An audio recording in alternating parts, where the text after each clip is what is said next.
D'autres mondes dans le cosmos, voilà une question que nous nous posons depuis la nuit des temps, c'est notre grand angle.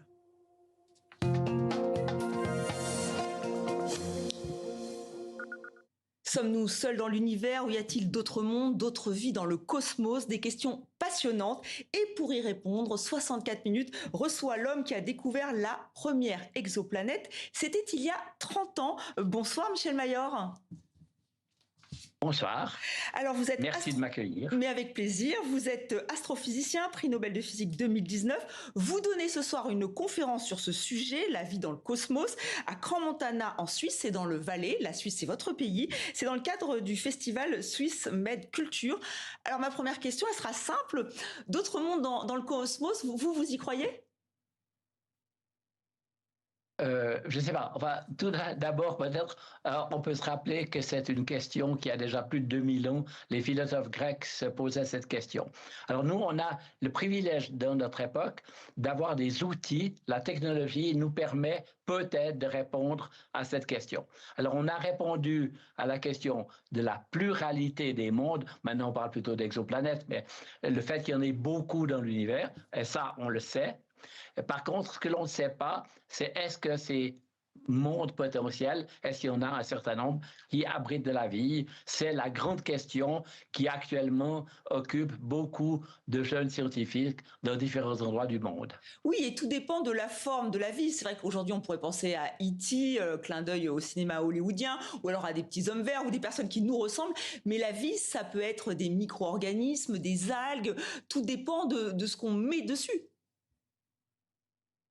Oui, pour moi, la vie, c'est déjà un unicellulaire. La plus grande partie de la vie sur Terre, sur notre Terre, eh bien, c'était des formes extraordinairement simples et en particulier des unicellulaires. Donc, on ne va pas postuler la forme qu'elle va prendre. À coup sûr, elle ne sera. Il n'y a aucune raison de postuler qu'elle est dans le détail identique à la nôtre. Déjà, savoir est-ce que le mécanisme du vivant existe ailleurs. Et s'il y a de l'eau, est-ce que ça veut dire qu'il y a de la vie? Parce qu'il y a eu beaucoup de spéculations, notamment avec Mars, où on a découvert qu'il y avait eu de l'eau.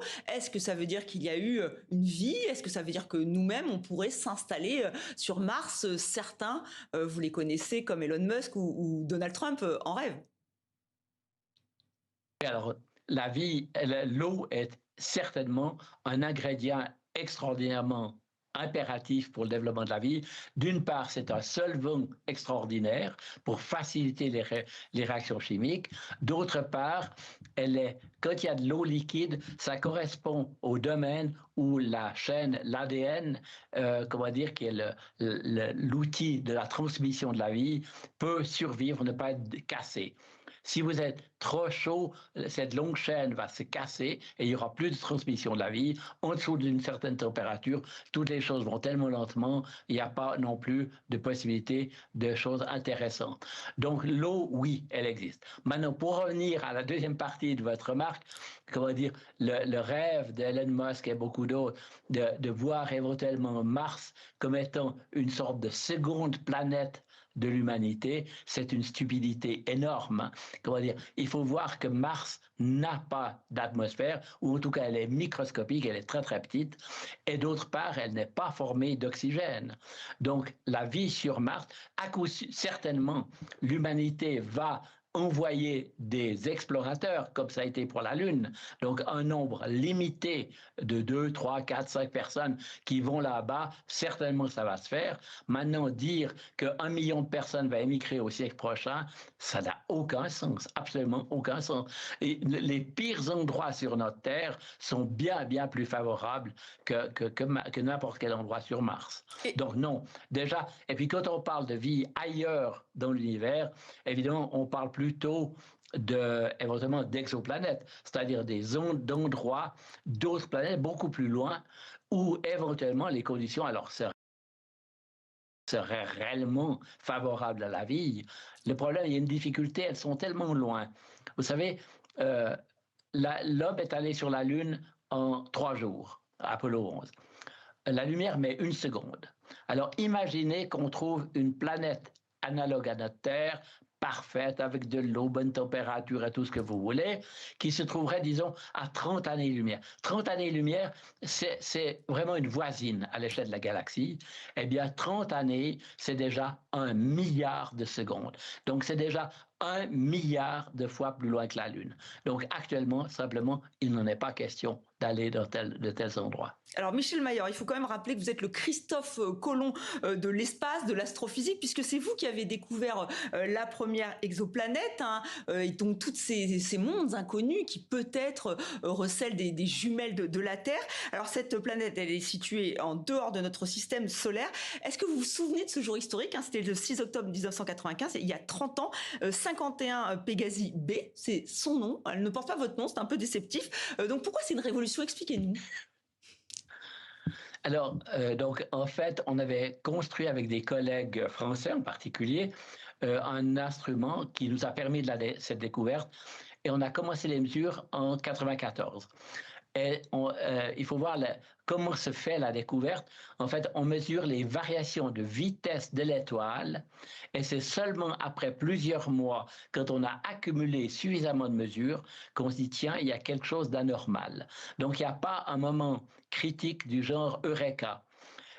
Si on voulait identifier un tel moment, ce serait quand l'année suivante, parce que j'étais extraordinairement prudent, je voulais surtout pas annoncer une stupidité dans un domaine qui était un peu de certaine visibilité, eh bien, c'est, comment dire, en juillet 95, où là, on a confirmé que la vitesse variée de cette étoile, avec toutes les bonnes caractéristiques, même période, même amplitude, etc.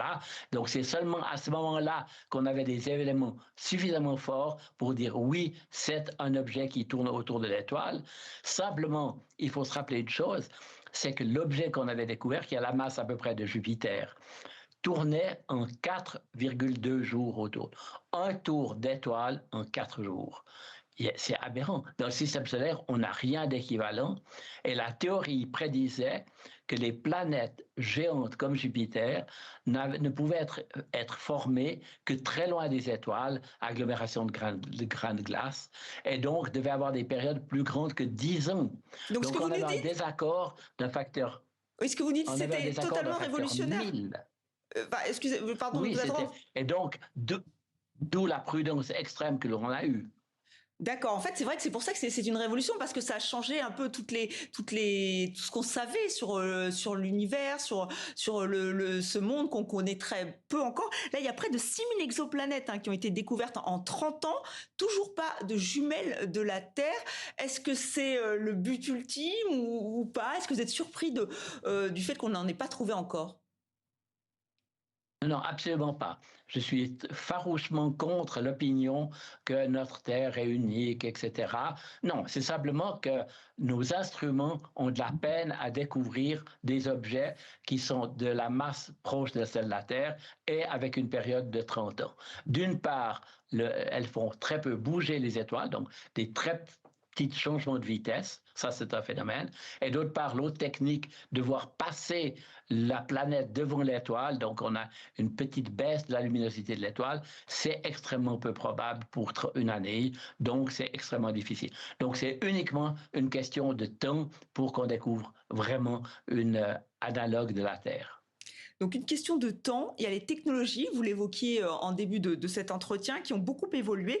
Comment vous travaillez, vous, astrophysicien, avec les télescopes notamment, et les plus performants, ce sont les télescopes européens, américains comme Kepler? La découverte originale a été faite en France, dans le sud de la France, il y a 30 ans. Hein, donc c'est l'année après, à quelques jours près, c'est exactement il y a 30 ans qu'on a fait la danse. Après, évidemment, on s'est déplacé au Chili, où là, le ciel est extrêmement favorable. On a développé des spectrographes de plus en plus sensibles. Et comment dire, c'est un peu l'origine de toutes ces découvertes et notre intérêt pour aller pour le ciel sud. Alors, par ailleurs, les satellites jouent un rôle, mais c'est... Alors, oui, maintenant, il y a Kepler et d'autre part un autre satellite qui s'appelle TESS, qui ont découvert des tas de transits planétaires. C'est-à-dire on voit passer l'ombre de la planète devant l'étoile. Donc ça, oui, c'est actuellement... les satellites ont un rôle à jouer dans ces découvertes. Mais c'est toujours par collaboration avec le sol, puisque le sol va nous donner la masse de la planète après la découverte. Donc ça, c'est pour effectivement, c'est une manière d'étudier effectivement, mais aussi entendre. Ça aussi, c'est fascinant. C'est vrai que c'est écouter écouter tous ces signaux peut-être très faibles de nature invisible qui pourraient nous dire qu'il y a une vie sur ailleurs. L'astrophysicienne Wanda Diaz-Merced que vous connaissez peut-être le fait. Elle avait vraiment les oreilles tournées vers le ciel. Ça, c'est une technique prometteuse. Alors ça, c'est une démarche totalement différente. Donc, nous, quand on cherche éventuellement à détecter des signatures de la vie, on appelle des biomarqueurs. C'est-à-dire, on regarde éventuellement des anomalies dans la composition chimique des atmosphères qui nous dit qu'il y a des phénomènes liés au vivant. Par contre, ces techniques que vous évoquez, à savoir d'écouter le cosmos, c'est une technique qui s'est développée SETI, voici une soixantaine d'années, vise à un but beaucoup plus ambitieux, c'est de détecter des civilisations intelligentes, techniquement avancées et qui ont plus envie de discuter, de signaler. Donc, évidemment, après 60 ans d'écoute, il n'y a toujours rien, il n'y a pas eu de découverte, pas eu de détection, ce qui n'est pas la preuve qu'évidemment que ça n'existe pas, mais c'est une démarche beaucoup plus ambitieuse que celle simplement de détecter est-ce qu'il existe de la vie sur des exoplanètes.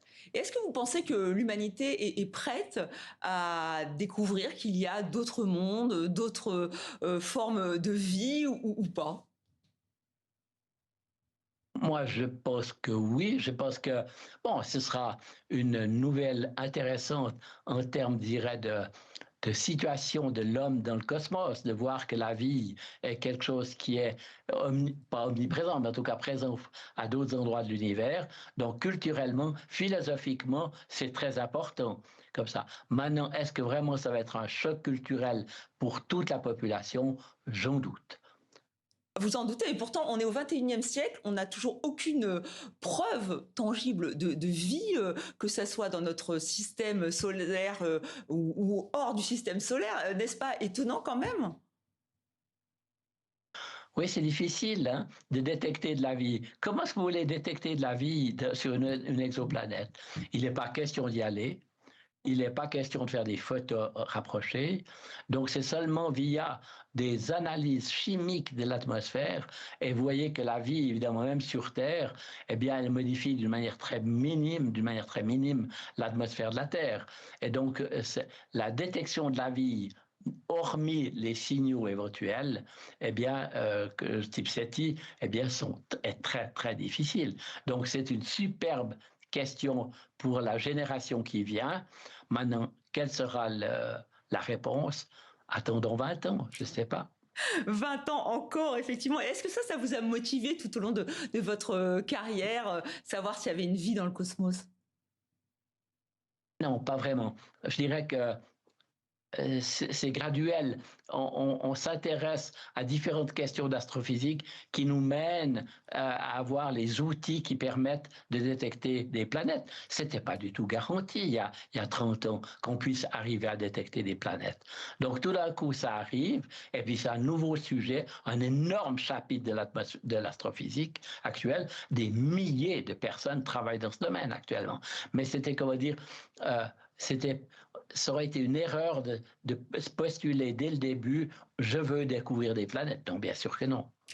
Merci infiniment, Michel Mayor, d'avoir été en direct dans 64 minutes et de nous avoir fait partager votre connaissance et votre passion. On le sent pour le cosmos. Vous tenez une conférence donc aujourd'hui à Crans-Montana, dans le Valais en Suisse, dans le cadre du festival Swiss Med Culture. Merci encore à vous et peut-être à une prochaine fois pour parler de la vie extraterrestre qui sera découverte. Merci encore.